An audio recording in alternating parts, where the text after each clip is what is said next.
John Vervaeke and Sean Coyne have together authored a new book, Mentoring the Machines. It's a book about artificial intelligence and the path forward that further develops the arguments of how to align artificial intelligence to human flourishing, and it sets those arguments into beautiful and accessible writing. It's an incredibly timely book. In fact, it will be released August 1st, 2023, as a 4-part series that will culminate into a final volume. You can pre-order today a special edition copy that will include a signed hardback edition. Pre-order in the link in the description below. Welcome, everybody, to another Voices with Vervaeke. I'm very excited here to be talking with Joe Alto. We are going to be doing an interesting thing, and I'll let Joe talk about it a little bit more. Although he's on Voices with Vervaeke, we want you to consider that I'm also on Joe's channel.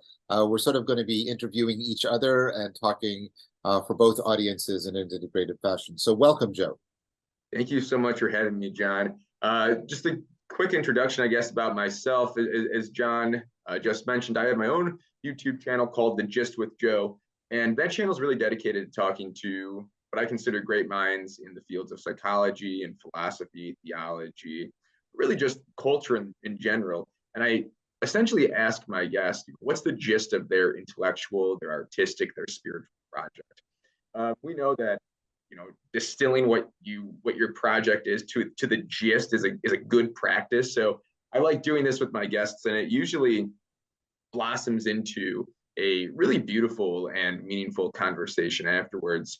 So that's going to be one part of our conversation today. As John said, I'll be on Voices with Vervaeke. John will be on The Gist with Joe. And obviously my channel is much more teeny tiny than John's. So to, I guess, even further introduce myself, I'm currently studying clinical mental health counseling.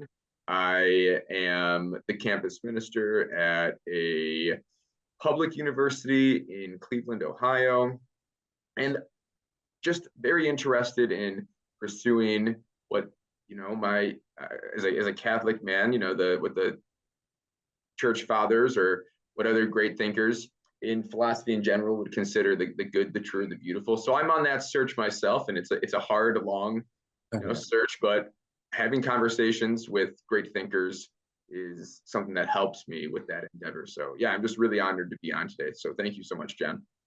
Well, thank you, Joe. Let me go first, and I'll happily answer your just question. But from my side, I guess what I'm really interested in hearing from you and talking about it a bit is how does my work intersect with your pursuit, your quest as a Catholic man to track the true, the good, and the beautiful?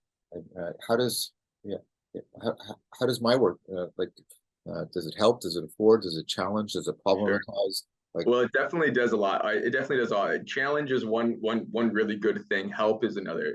It helps a lot. And so, as a Catholic, I explain. So, I'm a Catholic campus minister, but I'm also studying intensively right now. I'll be able to practice next April.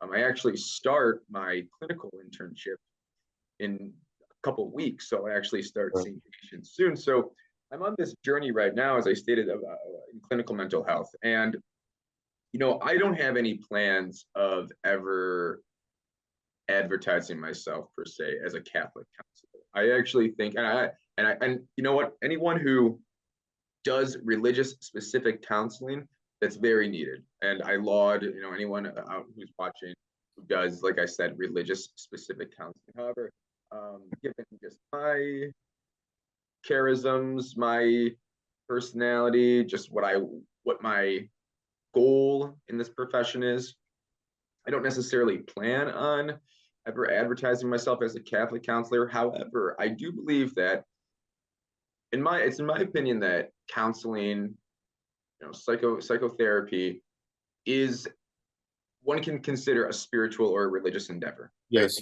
yes. There's many Christian, there's many Buddhists, there's many Islamic, there's many Jewish, there's really every major world religion and the ethos of that religion. You can see elements of that in the counseling profession, right? Right. And so it's not going to ever be explicit, but it's more so in the implicits of my counseling that I want to, that I will express or exude my Christian faith, without ever, possibly ever stating, "Hey, I'm a Christian man." And so John, where does your work come in for this? So although I've only had a couple encounters, right, with people coming to counseling, but in my time in classes, in my work reading the great thinkers of both, just the psychological field and just even the counseling field, I do know that, and although I don't have any stats to prove it, this is more operating in the anecdotal right here. I do know that many people go to counseling not for, well, what we would consider, what the DSM would consider, a particular disorder, right? So not everyone. So people who are depressed don't always have a major depressive episode or major depressive disorder, right?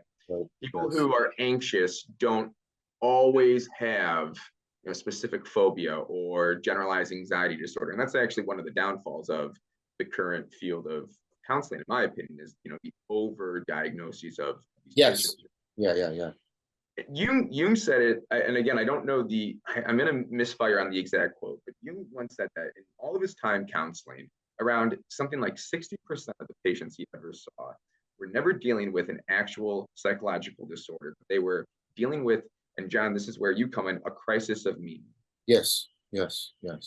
And, your work has been so influential in what I want to do when I hopefully, knock on wood, right? Either I work with a group or I open up my own practice one day. I want to create really this psychotherapeutic model that invites the individual to think more deeply about virtue. And that's one thing that I really think plagues so many people. It's like, if you could just realize, right, how virtues can be so, virtue cultivation can be so profound and have such a reformational influence on your life. If you pursue these virtues, I believe that a lot of what people are coming in for, if those individuals are not suffering from a particular disorder that you could diagnose via the DSM, I do believe that something like virtue cultivation could be a serious modality to really help, what I'm trying to think, what's the word that Aristotle uses in eudaimonia, to get to this eudaimonic state, right? And that's really the goal of all mental health counseling, is you want the individual to reach this eudaimonic state. You want the individual to be happy, right? And not in, I won't get into like the hat, but it's the happiness that is more, well, it's the more profound, it's more joyful than it is happy, right? So eudaimonic, you want people to be joyful. And yeah, I do believe that one way that we can reach joy is by the cultivation of virtues. And so yes, your work, I think, and a lot of what you've been doing with the meaning crisis and what you've been doing with After Socrates and what you're doing in general is really in alignment with what I'm doing. And I would hope to use your work and to pick your brain a lot, now and in the future, to help me with this endeavor. Right. Wow, that's a very well explicated and thoughtful answer. There's a lot in there. So I'm gonna ask a question, and it might sound like a challenge, but I honestly, it's not. So one thing that's happened in response to, and I agree with all the stats you were laying out. The particulars might be move around a bit, but I think the general point I think is well stated. So one of the ways in which there's been a response, and I know people that do this, like Rick Rapetti, they've taken up philosophical counseling as a way of trying to address the people that are coming in, not because, I mean, the slogan is they're not pathological, they're confused. And they're not sick, they're finding that they're being too foolish in their life. And those are not the same thing. And of course, there's nothing that prevents them from both being comorbid either. Often you can have both and they're making each other worse in really obnoxious fashion for the person. So are you planning on getting any training in and incorporating the philosophical counseling into what you're doing? Because it sounds like it would also be helpful for you. Yeah, no, I've most definitely looked into it. And I think it would be helpful. And I've already been tapped on the shoulder by a few to pursue things like, become maybe like a union analyst, or to, like you said, maybe journey down that avenue of what we would consider philosophical counseling. And I'm sure many people who are watching don't even realize that there might be like this very specific type of counseling. Yes, it is. Yes, There is very such thing much. as philosophical counseling. And usually the individual who is the counselor usually has a higher degree in philosophy. Yes. And it's almost like this, I always think, I tell people, I told many people this before, I think the greatest counseling relationship that we've ever seen in human history has been the counseling relationship between Virgil and Dante. So I really do believe that is, quite frankly, the most beautiful vision of what a counselor should be. It's like, hey, I'm going to help you get here. Realize though that I can't go with you to that. I can't get to that same place that we need you to get, but I know that you need to get there, and I have to leave you behind. And it's going to be sad, right? When we terminate, that's like the counselor lingo. When we terminate our relationship, it will be sad, and we have learned a lot from each other, and we may not ever see each other again. But realize that again, this relationship has been reformational. That it's like this beautiful like vocation that we have journeyed on together. But to answer your question more directly, yes, I have thought about pursuing it, but here's my only issue with that. I was talking, so it's actually funny because I was actually approaching this question with my wife literally last week, and I was telling her, I was like, hey, because now it's all about the particularities. It's like, okay, well, there's some very practical things that we have to do, right? So like, I'm going to open up my own business, so you got to take out a small business loan and yada yada yada. So it actually does, it's not just a me decision; it's a family decision. Right? How is this going to affect my wife and my kid and all these things? So we were talking, and my vision has always been working with very high insight in individuals with high insight, right? So individuals who possess high insight. And when you do philosophical counseling, you're usually working with individuals with high insight, because who is going to a philosophical counselor other than the individual who has probably is somewhat learned in Western, more than likely Western continental philosophy, right? And so I was telling her this, and she said, very wise. She said, well, you're really just missing the mark then at that point. I was like, what does that mean?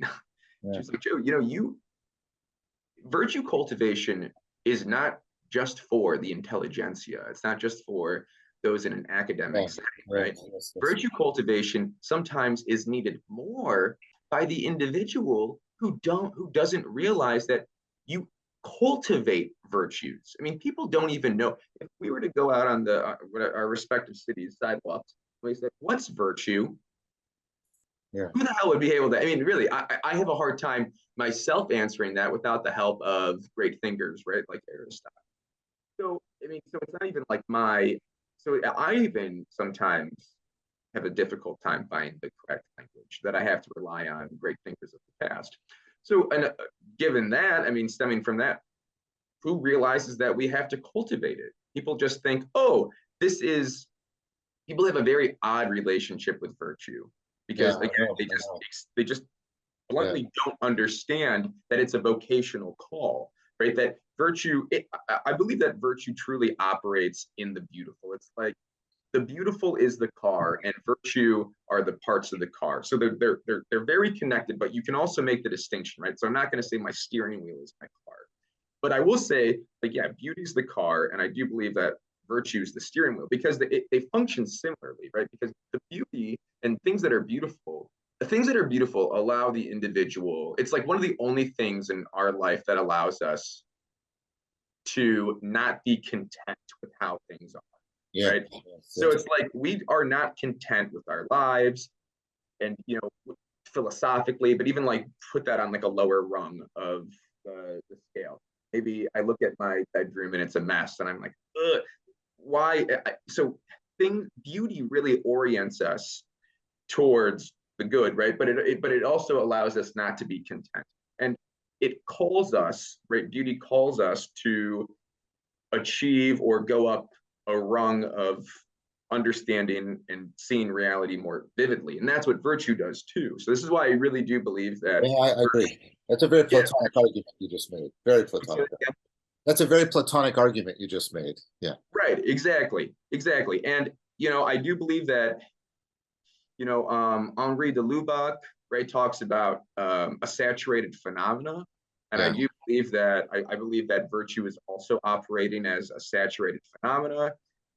Again, I do believe that virtue, again, being connected with beauty, operates in the erotic because it's something that calls, it's something Yeah. that pulls Yeah. you, it's something that is insightful.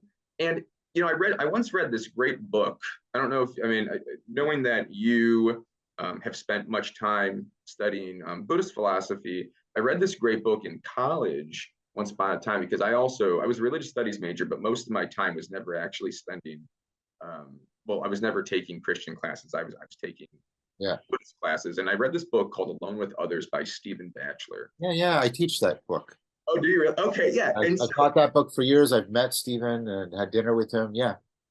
It's a great book, and again, it's nothing about it. The book, by the way, is about, it's mostly on, Buddhist, a particular Buddhist philosopher, a Buddhist philosopher's connection with Martin Heidegger. But Yeah. the book is called Alone with Others, and that's another way I think that virtue that virtue functions, is that it's an individual pursuit, but you aren't going to realize it unless it's practiced with others, right?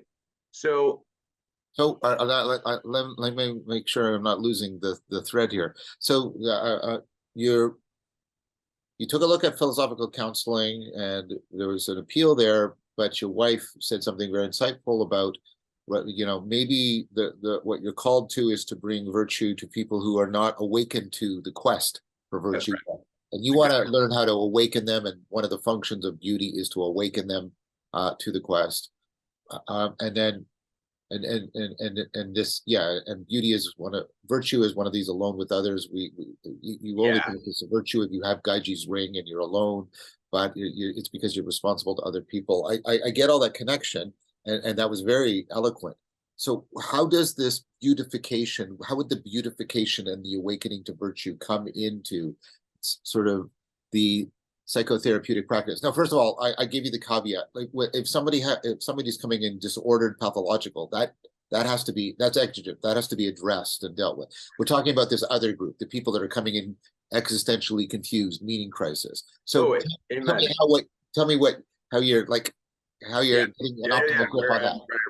This is where a lot of my thoughts are. I'm ruminating on most of these. So if my answer isn't as developed, please, show me some compassion, but I'll try. Of course. I was in my own, so I see, part of my program is that, and I think every good counselor, every good psychotherapist should see their own psychotherapist. Oh, totally. I'm very critical of people who practice who have never gone through therapy. Right. It's odd. It's like being a priest but never going to mass. Yeah. And it's funny. I mean, I don't really mean to make this very direct joke, but as a Catholic, right? So one thing I struggle with, I think I would struggle with this without being Catholic or not, but I have a lot of guilt, right? Yeah. So that's one thing that I have in me, and we're getting into my particular sessions. I'm trying to figure out, I'm on my own quest right now of figuring out if this guilt is a personality trait, where this guilt comes from, why do I have this guilt?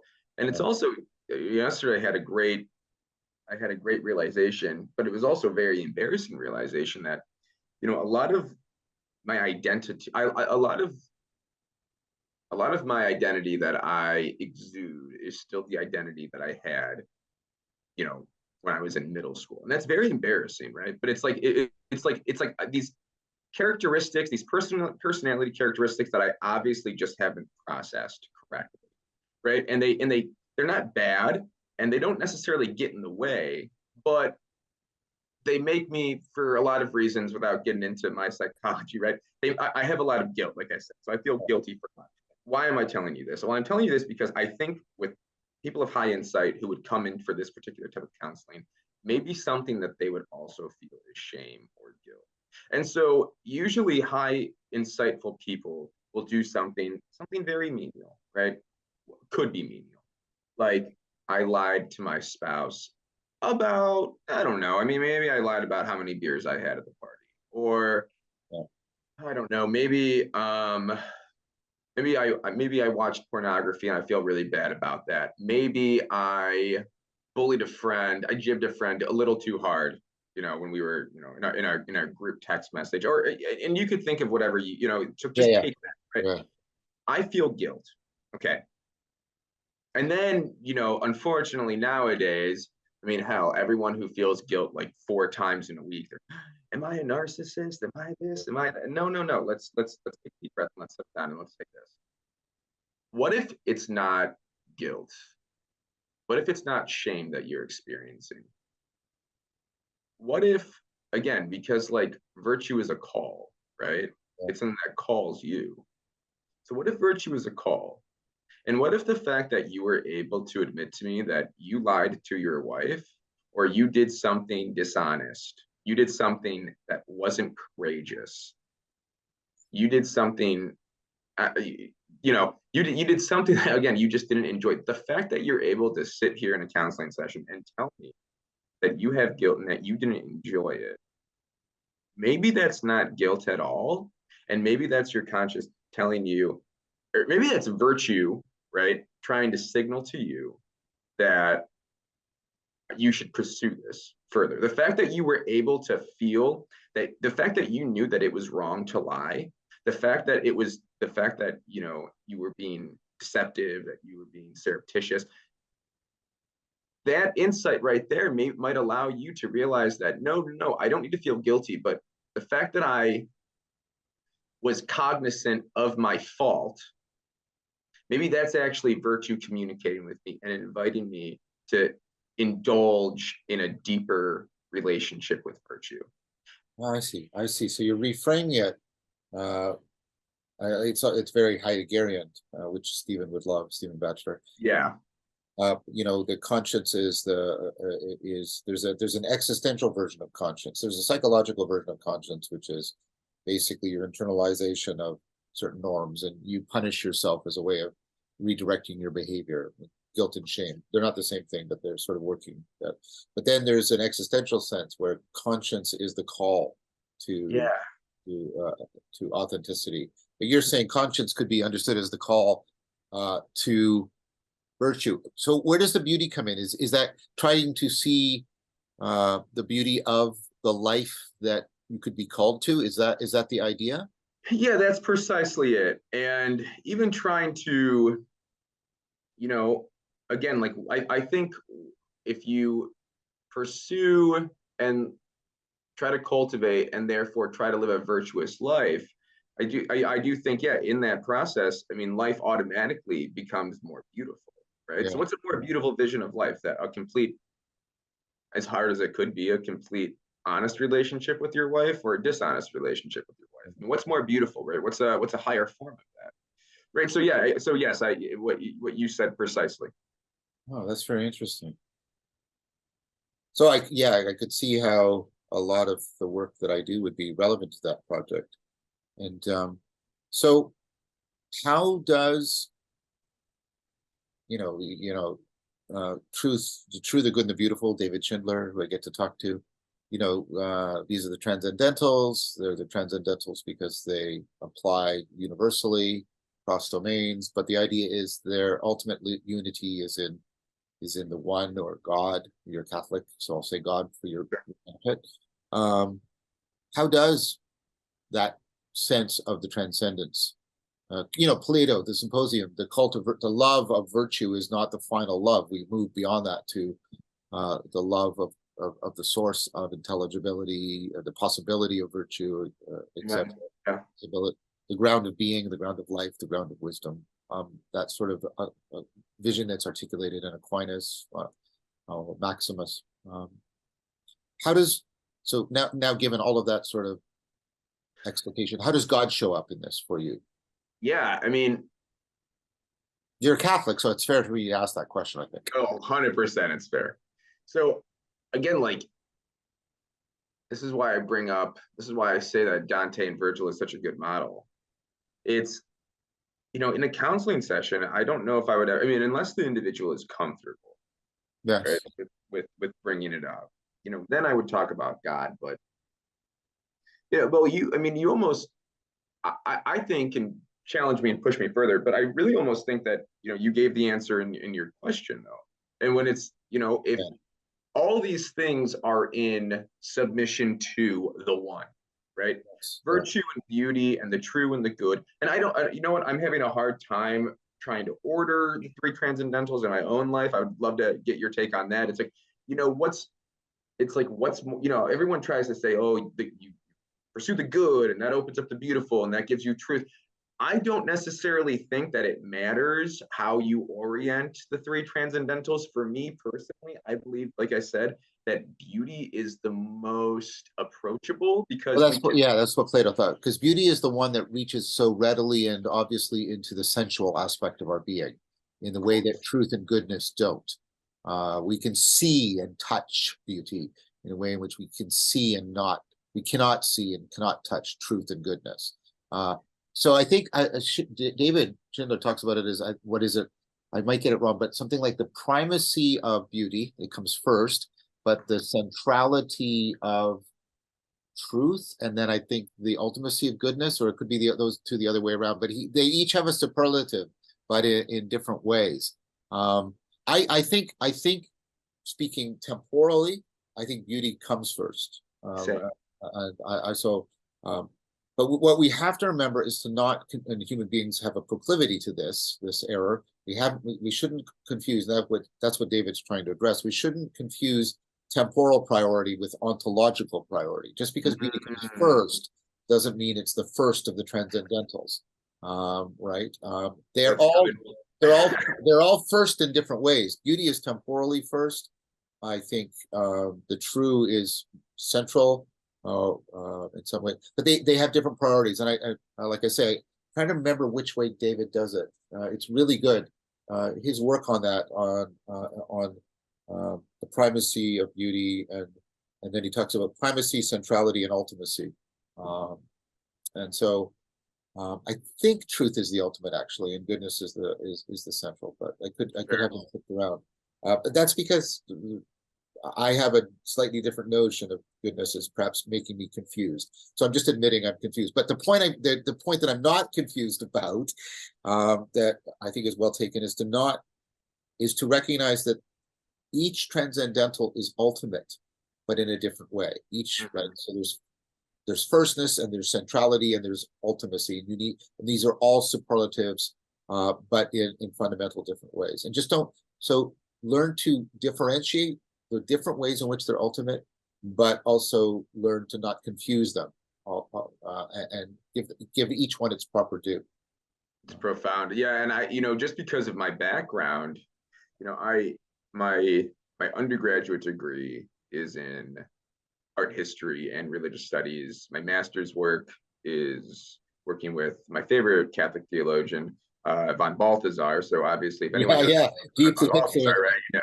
That's right. You've got to read some Schindler, man. He is the person that has made Balthasar like accessible, and I think clearer, and also he's developed. David's just done amazing work developing beyond and I mean that in the way a good student goes beyond their teacher, but he's gone beyond Balthasar in just profound ways. Of course. Oh, this is great. Okay, this is great. And oh man, okay, yeah. Well, now I have something to do. I do want to say one thing though, back to your question about, where does the one and where does God come in and all this? Yes, please. This makes me a bad Catholic, I'm sure, and I'm worried about sometimes. Like, yeah, I always have a hard time. I always have a hard time trying to know, or I have a hard time knowing where I fit in these circles. I watched that video that you and Paul Vanderklay and Jonathan Peugeot, and forgive me, I don't remember the woman's name. It was the first time I interacted with her virtually. What's her name? It was on, you did, I'm sorry, let me give you the title first. On a Spiritual Home. It was on. That's Catherine. Sure. Okay. And there were John Van Dunk was there as well. Yes. Wonderful. Well, it's kind of funny because, as someone, I mean, obviously as someone who's Catholic, I still somewhat don't feel like I have a spiritual home. And the reason why I preface this is this: in my counseling, my goal is never to make in life. In life, this is very hard to admit.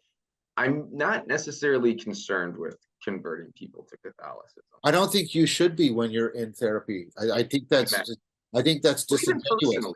Even personally, I'm not necessarily in, and that's for my own personal reasons. And that's because, I'm basically not, I'm a cradle Catholic, but I'm also a revert.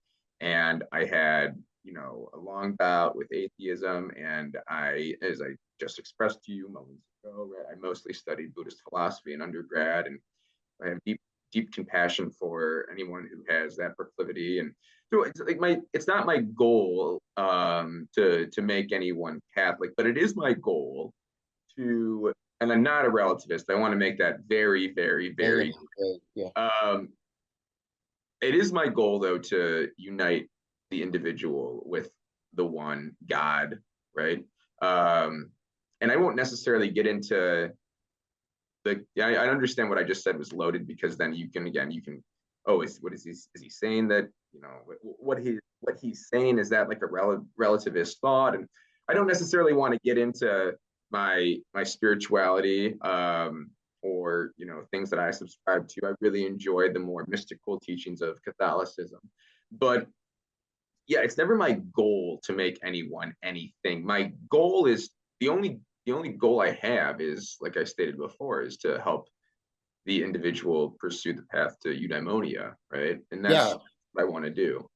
So I think that's a good clarification and specification. So let me make my question more precise then. My question is, well, first of all, I propose that getting people into right orientation towards the one, towards ultimacy, is how you can best help them explicate, articulate, and respond to and here I'm being Tillich, their ultimate concerns. And that part of what is underneath their confusion is very often they are confused about what they ultimately care about. That's one part of the confusion. The other can be, what is ultimate such that I should care about it as ultimate, is another thing that people are often confused about. We often pursue evil not because we're pursuing evil, but because we pursue a lesser good at the expense of a greater good. Oh, amen. Yes. Yeah. So what I meant was, yes, I get it. You're not proselytizing. You're not trying to surreptitiously convert people. That would be duplicitous. So I think it would be vicious, in fact. But there's a sense in which, if what we're talking about, again, not the pathological people, but the deeply confused people, if we're trying to bring them clarity, then I think the orientation towards, what's real, what's most real, and how well connected am I to it, is a fundamental question about meaning in life. Of course. And that's where and that's exactly where your specific project comes in. And it's like, okay, well, but now how do I make this a psychological modality? Right? I don't sit them down. Hey, in today's session, we're going to watch episode 4 of The Meaning Crisis. Of course not. That would be utterly ridiculous. That sounds like a weird sitcom that could be done or something. Yeah. Right. But it's like, how do I distill? And again, and this, you are not the only individual who has written or thought about this extensively, right? Meaning. And so it's not just you, it's you in accompaniment with other great thinkers. It's you in accompaniment with spiritual teachers. It's you in accompaniment with simply just like already like empirically proven psychotherapeutic practices, right? So it's like, and it's also accompaniment with my own with who I am as a person, right? My demeanor. So it's like, how do I get all of us to converge? How do I create this tapestry of all these voices? And that's what's difficult, because it can't just be, right? So this is the thing. I mean, counseling is not what we are seeing on YouTube, right? This is not, this in a way, this is nice. And I've had many counseling sessions where it has just been a dialogue. But how do we transform the dialogue, right? Yeah. And so that's the question that I'm struggling with, quite frankly. I mean, so again, there's more skin in the game, because this is not just a theoretical. I'm not just like having this conversation with you just to, kill an hour. It's like, no, this is quite frankly like a livelihood that I might have, right? This is also that this has economic implications, right? Yeah, Um, I get it. so it's like, well, what's a model what's the model? And so yeah, this is the thing that I'm tirelessly thinking about every day. And it's like, yeah, I'm reading a lot, and I'm thinking a lot, and I'm reflecting a lot, and I'm watching a lot. I want to know this when like I'm not demanding it now. I get it. It's a work in progress. So don't mistake my enthusiasm. Sure. But like I want I want notes from the front or something. I want to know like how this is how you are doing that, how you're translating that into. This is very important. I mean, and this is something like I, I mean, part of what the Vervaeke Foundation is trying to do is collect relevant psychotherapists and counselors and philosophical counselors who can deal with people who are wrestling with not just sort of the pedagogical struggles of taking on ecology practices, but a therapeutic / existential dimension. So, well, let me interrupt you right there, even. So, I mean, part of it is also just not trying to reinvent the wheel, right? Yeah. We have, I mean, who the hell am I? not that much, right? Who the hell am I to say I'm going to create this new psychotherapeutic model, right? No. How am I going to have? How am I going to personally put my ego aside for a second, and I'm going to submit myself to the great thinkers, to visionaries of the past, and I interact with them, and I transcend time and space, and they come into that session. So it's like, yeah, it's like, how do we, okay, so part of it is I'm wrestling with kind of this hybrid CBT existential model, because there you do need to involve some type of cognitive behavioral therapy in this. Of course. You have to need, give people free reframing abilities. You have to. exactly, because you can give everyone the existential jargon, and someone's going to say, you can talk about, like I said, use I, you just throw out, like, it's like a word box, like, oh yeah, I thou relationship, or, whatever. Like, you can't do that unless you have to first get the individual to a place of insight they weren't there before, that wasn't there before, right? And the only way you can get there is through the, and we should be we should be in we should have much gratitude towards the individuals who really developed the CBT model. And I do believe, one thing, it's funny, I talk about never knowing where my footing is. It's like, I tend to, in the psychological circles, I tend to hang out with the more existential psychologists, right? Okay. Like, there's a lot of like good existential psychology happening right now. Even from, my institution where I'm at, Clay Rutledge over at North Dakota, he's doing a lot of great work in terror management and nostalgia and just more existential things that you could actually trickle down to using that as like a therapeutic modality. But so what I'm getting at is that you have the existentialists on one side, and just being like, sometimes it's weird how we just like group think. They're like, no, this, the people who subscribe to CBT, that's just a bunch of bullshit. It's like, no, it's not just a bunch. I mean, they can't be a bunch of bullshit. It's not just that. It's not that simplistic. And and the evidence is the effectiveness of CBT is going down, because as it's been abstracted and extracted from therapists who had a much broader philosophical base and could bring in and address existential issues and sapiential, having to do with wisdom and virtue issues. Yeah, when you take it out and you abstract it and you just have it as a separate method, like it looks like its effectiveness as an evidence-based therapy is actually going down. There's a lot of reasons for that, and just like like, it's unfortunate how much your average clinician who is working in the modality of CBT might not actually have that keen of an eye and they might not understand CBT. So what ends up happening is you go back to third grade vocab class and you just get a workbook. Yeah, And I have a stronger critique. please, can you share it? Yeah. It's I think the way to address this is that CBT, and other people have said this, Robinson and others, CBT needs to be resituated inside Stoicism, Wow. from which it was derived, because what needs to be offered is not a technique, but the cultivation of virtue within the aspiration to a good life. And that's what's missing from CBT as a framework right now. So I think CBT was more effective. The people who invented it were deeply educated within Stoicism, right? And that has fallen away because of psychology's proclivity to forget its philosophical past. Oh, amen. And that's why to get to the point, or to get to the genesis of this sub conversation is, you have to bring in the existential psychotherapeutic techniques are the most approachable of that side of the coin. So you do need to have this blend of cog and existentialism, and you need to blend these two together. And I personally think if this enmeshing happens, then we can borrow that and use that for this vision of counseling that I've been discussing. Interesting. It's very interesting.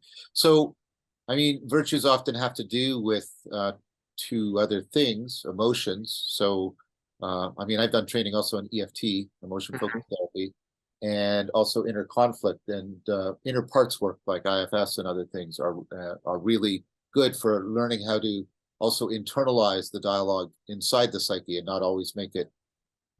So I'm wondering, do you think those other two? I mean, I don't want to send you on an education. By the way, Joe, just get educated on this for the next 20 years, and then. But it seems to me, I guess I'm making an argument. I agree totally with the proposal of integrating CBT and existentialism, and therefore getting something back to something like Stoicism. Yeah. But we also know, Stoicism and should be put into dialogue with Buddhism, because all kinds of evidence that combining CBT and mindfulness together is synergistically helpful. Right. So I'm just wondering, like, is it, and then you want the inner dialogue work to overcome inner conflict and how to internalize dialogue, and IFS is good for that. And then dealing with emotions is a very, very important part of cultivating virtue. I mean, Aristotle said, it's not about being angry or not. It's being angry at the right time for the right reasons, to the right degree, for the right person. Right? Amen. Yeah. And this is where, a lot, I'm even thinking about now, and forgive me if I don't directly answer your question, but now I'm just, brainstorming, and just, again, they're not, again, please have compassion for me, because they're not developed thoughts yet, because I'm spending a lot of my time thinking about this. And so, it's even like, to what effect does psychoeducation even have like this type of therapy? It's like, you said, I forget exactly, I know you talked about mindfulness, but even just like the differentiation between teaching someone what the difference between mindfulness and contemplation is. Meditation and contemplation. Yes. Yeah. Right. So it's like, how often do we conflate these? And we conflate these, and then we think that, and it's just confused. So if we don't understand the meaning of words that we use, well, then we don't understand our very selves, because like the person is like a word. I mean, we are like letters. I mean, it's all these things are connected, right? My friend Spencer Clavin, he writes about this in his newest book, and he talks about how really one thing that's been lost is the meaning of words, right? I mean, with structuralists, we think that words can mean whatever the hell they want, but it's like, no, like these things, these symbols engender something, right? Yes. And once we believe that they don't, well, then we get in a really weird place. And okay, so how are we like letters then? Or how are we like words? It's like, well, our forms engender something. And if we believe that they don't engender something real or true. Or how about this, that we all engender possibly the same thing, getting back to the notion of the one to God. But when we stop believing this, we get into really weird places. And it's so funny that you brought up Stoicism, because I laughed and I was thinking about how, you know, the Stoics naturally, and again, even with the Buddhists, right? So the Stoics, you take a Stoic and you can naturally start ushering them into the Christian ethic, right? It's so it's not easy, but you do it via Neoplatonism. That's how you do it, right? Yes. And so, yeah, I mean, so because in Stoicism, it's obviously, I mean, people nowadays, especially individuals who might be going to counseling who aren't necessarily religious, right? Taking those more Stoic practice, people are going to automatically feel more comfortable. Yeah, very much. Yeah, very much. Rather than if they begin to sniff that, oh, what you're saying, I remember kind of hearing a very watered down version of that sometime in Christian school, or that's mildly religious, right?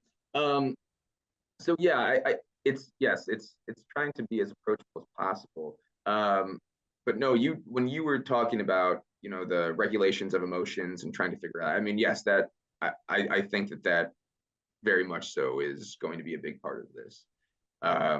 Again, it's just like, and part of this conversation, which I didn't necessarily expect it to be, but I'm really happy it is. It's trying to talk with, individuals. I mean, so I'm also talking next Thursday. I have a busy schedule. Her name's Nancy Snow. I don't know if you're familiar with her work or not. Nancy Snow?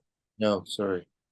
No, it's fine. And so I wasn't that familiar with her work either until just doing my own research. So Nancy Snow is now at the University of Kansas, but she previously was at the University of Oklahoma. And so from 2015 to 2018, Nancy, in collaboration with other academics in the psychological field, they held experiments just on this topic of virtue cultivation and how to wow.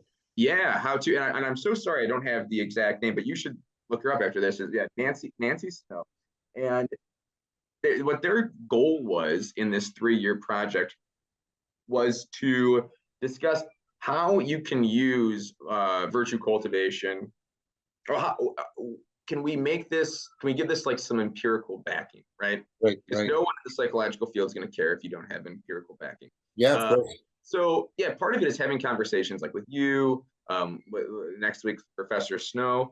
And hopefully what I end up doing is I take all these voices and like I said, I put everyone into accompaniment. Yeah.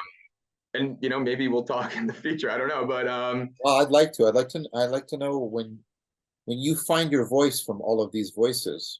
I'd like to know what that was like, and how you did it, and what is properly idiosyncratic to you, and what is properly shareable with other people. Yeah, I would very much like to know that. Yeah, so we're on the journey together, I guess. And that's the really beautiful thing. So yeah, and I did it. I'm kind of like going off the path a little bit. I did want to ask you a question though that I've been thinking about. Well, I was just going to say, I think we should turn things over to you now, asking me questions. Okay, let's do that. Okay, yeah. So how about this? We'll probably stay on this path. Well, I have a couple questions I'm going to ask you about virtue and about play and about male and female virtue, and I'm going to incorporate Jung in that. I'm going to incorporate play in that. So I'll ask you some questions, but we're still going to be on the same theme of virtue, if that's okay. With all that being said, real quick, just to answer the question, what would you say is the gist of your intellectual project? Because you do so much. What are you really trying to achieve? What do you want people to take away? I want people to recover how to cultivate meaning in life and wisdom, so they have wise meaning and meaningful wisdom, such that they can fall in love with beauty, truth and goodness, and ultimately fall in love with being again and continue to do so for the rest of their lives. Real quick endeavor, right? I appreciate that. Thank you. And I will say, I mean, so you're getting bigger and bigger. This is, I just thought of this question now, but you know, and your pursuit is truly the most noble of pursuits. And your voice is being heard by many, and you're helping out a lot of people. Has that hit you yet? Is that hitting you now that you are getting, that you're gaining some type of what we would probably consider celebrity status, right? You're probably getting more into the public intellectual sphere, probably that you ever thought you were ever going to get into, I'm guessing. So how's that for you? Very, very mixed. Yeah.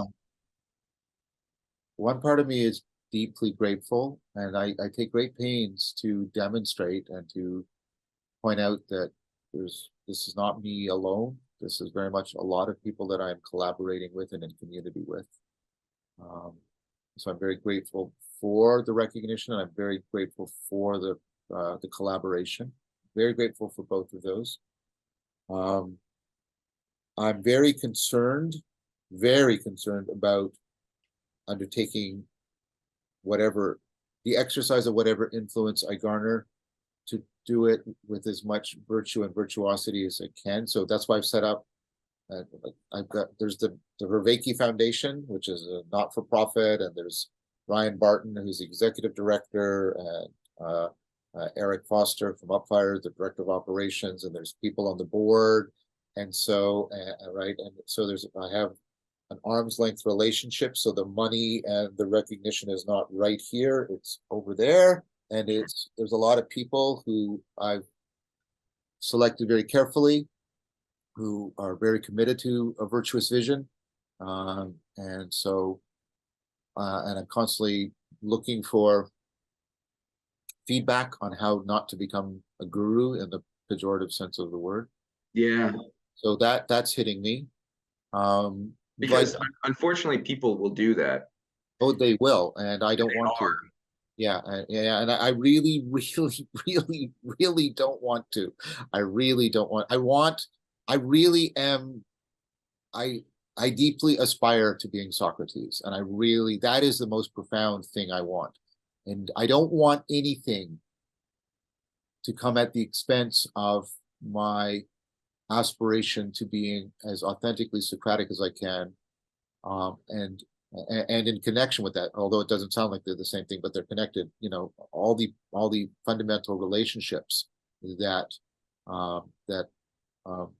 I value for their own sake. So I don't want that. I'm socially phobic by nature. This is a decade-long persona that I have crafted that you're interacting with, not inauthentically, by the way. I'm sure, yeah. Aspirationally.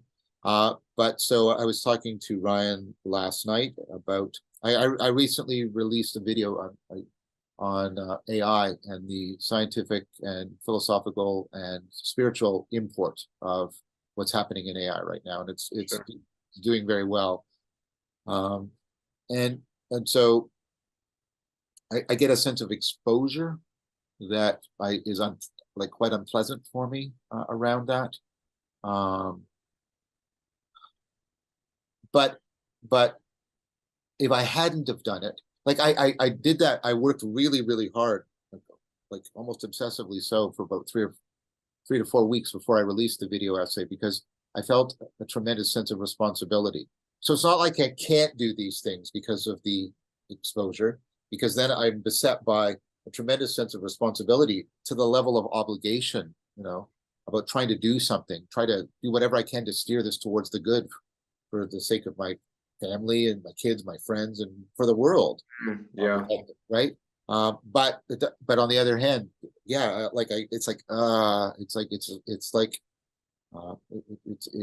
it's a negative affect of exposure that I also confront around it.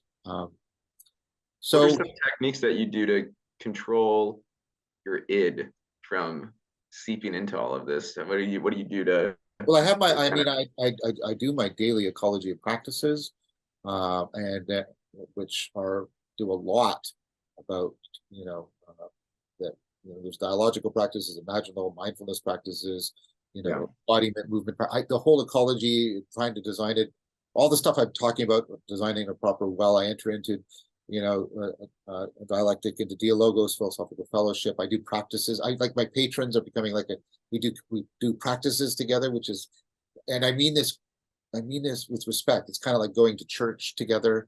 yeah, no, I understand. Yeah. And then, like I said, I know that we can't rely on self-interpretation and self-direction. We have to engage it, but we can't rely on that for getting us to the good. We have to make sure that there are people other than us who nevertheless have our best interest at heart, who we have empowered, or I'll make it personal, who I've empowered to challenge me, to speak on me, to keep me away from. So I don't, like, for example, all the money doesn't come to me. It goes to the Vervaeke Foundation, and then I will take out expenses for projects, and I also take out, a relatively small honorarium, because my time, I should, this is a lot of my time, and I'm not generating income elsewhere that I could be doing, so it compensates for that. But Yeah. It's very much about putting in place also the external safeguards, where there is specific people who have been specifically empowered with specific duties to help keep me on track. Yeah. All of that can still screw up, but the more and more of this I can make self-organizing and independent from my, personal, cognitive and emotional biases, the better I think I can meet the demands, and meeting the demands I do find very meaningful. Meeting the demands of doing this virtually, and with doing it virtuously and with virtuosity. Yeah, that's what I'm trying to do. That's beautiful. It's hard sometimes, and I am obviously nowhere near you, but as I this little podcast has allowed me to, it's opened up doors. Of course.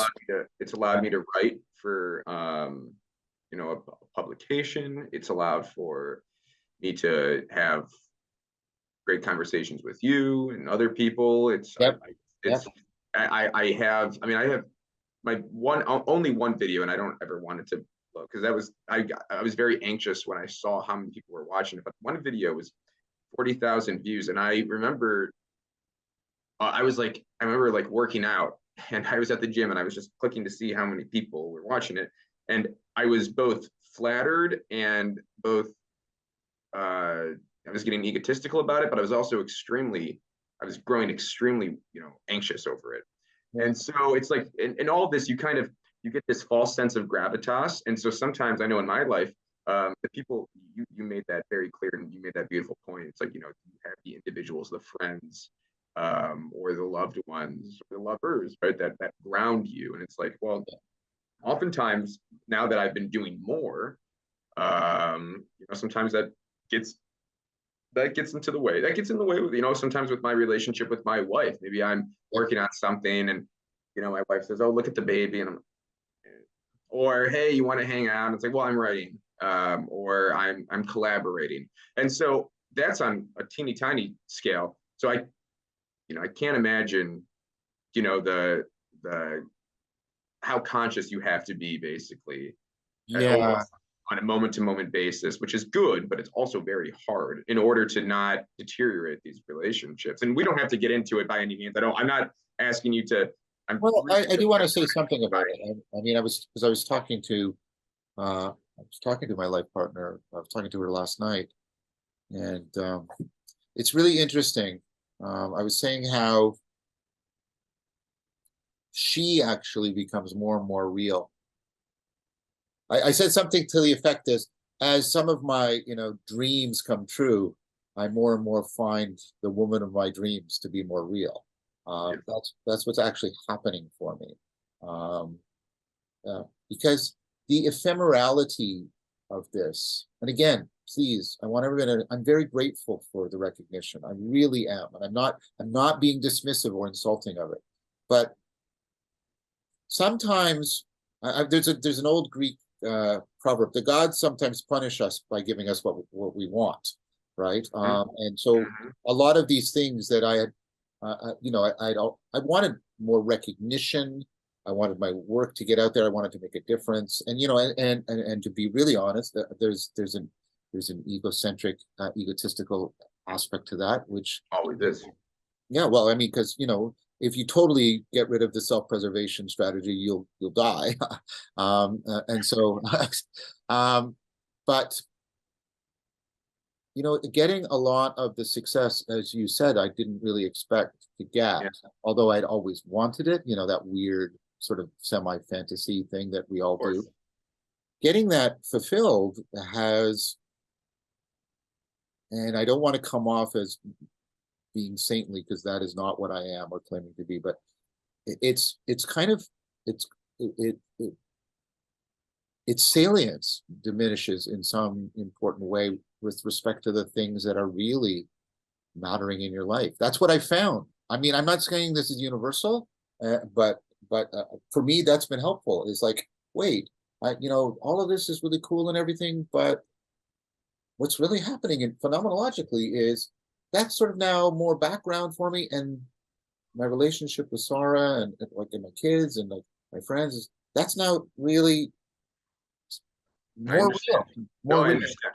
I really do. I mean, I've only been a dad now for a year and a half, but this his birth and his life has coincided with this project of mine, and kind of my, this is my second career. I was a high school teacher, and then I had my own meaning crisis for a while, and I kind of this allowed me to, it jolted me back on this path, and part of that jolt was my son being born, and the encouragement of my wife, but getting into and connecting what you were saying. Yeah, I understand that he's actually more real now than I ever have before, and I hope that as I grow and I develop in my pursuits, that actually allows my boy to be more vivid to me, and my wife to be more vivid to me day by day. And it's beautiful when these things mesh, and when our intellectual pursuit allows for our personal pursuit to become more vivid. I hope so. I mean, at the end of my practices, I frequently pray a prayer that Socrates prayed. He prays it initially to, it goes something along the lines, beloved Pan and all gods who dwell in this place, give me the inward beauty, and let the outward man and the inward man be as one. I probably messed that up a bit, because I don't know if that's right. And I hope, and I put effort into cultivating the discernment. I could see how people could be tempted for the reverse. The salience of the fame and other things could actually cause that to be foregrounded, and the real things to be backgrounded. That's obviously happened every day. Yeah, tons of rock stars and right. No, exactly right. The rock star phenomenon. There's that. And I've also seen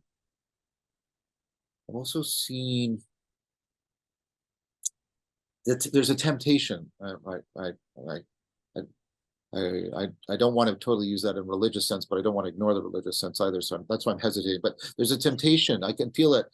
Like this fame and this wealth, it's not as satisfying as I thought it would be. So the answer is I should get more. I've felt that impulse come up to me, and it comes up from this Darwinian depth, right? Wait, the answer is go higher on the hierarchy. That's surely the answer, right? And it's like, whoa. And I've noticed that too. Makes sense. So I'm trying to keep, right? I'm trying to, be properly mindful of them, not suppress it, but also not obsess about it, get that golden mean about it, so that I can hopefully not fall prey to that temptation. I would like to be, if I could get what I wanted, I would like to be, have a large enough audience where people have to take me seriously, but not so large that people would start to idolize me at any point. That's where I would like to sit. It's a sweet spot. Yeah, that's the sweet spot for me. I really do hope you get there. I think you are going to get there, because again, you walk through this so precisely, and you can see it. Like I mean, in my opinion, you never come off as disingenuine, and even like with your conversations I mean, how I and how I'm sure many people approached you at first was through your conversations with Jordan Peterson, and Yeah, you never came off as disingenuine. You came off as real. You came off as authentic, and I think that's why people ended up, following you. And I think there's, I don't know. I've never really. I mean, this is not a developed thought whatsoever, and I think Jordan Peterson is on the same path. But there's obviously a difference between you and Jordan Peterson, and I'm not just talking about philosophically. I think Jordan probably has a little more proclivity towards the pomp and pageantry of it all. And I don't think that's not a shot. And I think that's sometimes a very good thing. And you need people like that, right? Because you need people who also are going to talk you said you want to find that sweet spot, and people have different sweet spots. And there are some individuals who just need to talk to the culture at large, right? And you need that. And sometimes that actually makes you, or it's then taking on the pomp and pageantry of that is actually a necessity, though, because it's part of the game. So, but anyway, I mean, I think that's why a lot of individuals have really linked up with your work, though, is because and I don't know the word to describe it. I'll just say authentic again, but and so I think that's really telling that you admitted yourself that you want to find that sweet spot where you want to get big, but you don't want to get big enough, right? And I just think that's really cool. To put it really cool. I know that's not the most profound. I just think it's really cool, though. no, but thank you. Yeah, Jordan and I are different. Yeah. I mean, we have an interesting relationship, and of course, it predates him becoming like a superstar that he has, right? We aspire differently. Sure. I think Jordan aspires to being.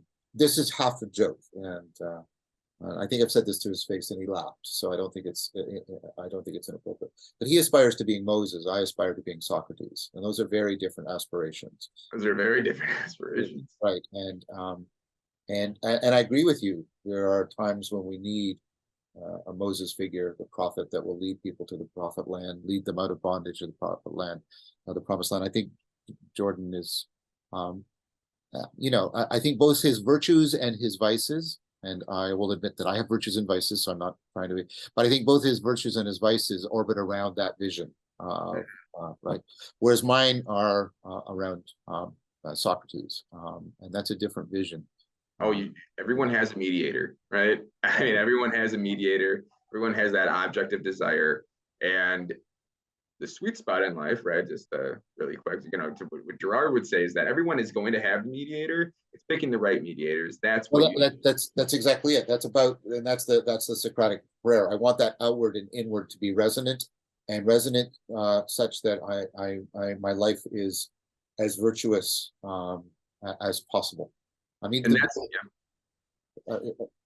try to manage these three things: virtue, virtuosity, and the virtual is sort of what I'm wrestling with a lot, because they intersect in really interesting and ways that haven't been very well articulated by previous people, because they didn't have the virtual as the third in those three, which it alters things. Like you and I would not be speaking like this without the virtual. How does virtuosity and virtue show up here? And how does the reverse? How does what we do in virtual space translate back into the real space of virtue and virtuosity? These are important questions we're wrestling with right now. Oh, amen. And sometimes they're hard questions. And I think and so they're so difficult that we're trying to actually have these conversations function in brick and mortar spaces. And so it's like, I know that you've been doing conferences, and that there's another conference coming up, and me and my good friend Marcus, who runs the channel More Christ, we have an event coming up in DC with Michael Martin and Paul Vanderklay and Spencer. Excellent.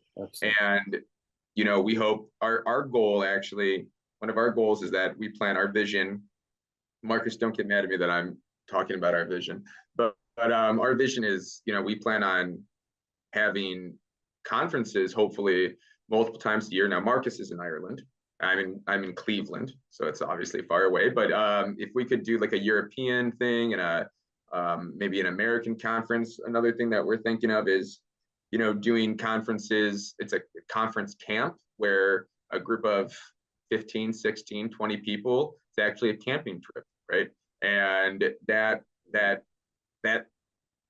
projects you into a different headspace, and conversation is. Oh yeah, living with people is just important. Ryan and Eric and I need to talk more about this. We're of course doing lots of events and trying to get regular events going and regular communities of practice. But we also need to have retreats where people live together for a bit. When I went on Return to the Source last July with Rafe Kelly, and we're living with these people and you're pushing yourself to the horizon of horror every day for spiritual transformation. Yeah, that has an impact on you. Joe, I've got to go soon, and we've sort of shifted to you being the host. Is there any final thing you'd like to ask me before I leave? There is, but I don't know how far we would get into it, but I'll pop it in there. Maybe this will leave us for a conversation in the future. Really quick, want your opinion on this. Physical beauty, is it beauty? Are people's physical selves beautiful or just not ugly? That's to ask the question. If I were to answer it from like a Platonic framework, is can physical bodies shine with beauty? Yes. Beautiful. That was a question that was on my mind, and I thought that was going to get me a one-sentence answer. So you gave it to me. I appreciate that. One of the most interesting things in my relationship with my current partner is by objective measures, she's a physically attractive woman. But so I want that understood. But I was really attracted first, and this had not happened to me before. I was really attracted first, and I'll speak a little bit poetically because it's appropriate. I was really first attracted to the beauty of her soul. Yeah. And then I noticed, in conjunction and as a function of that, I noticed how physically beautiful she is.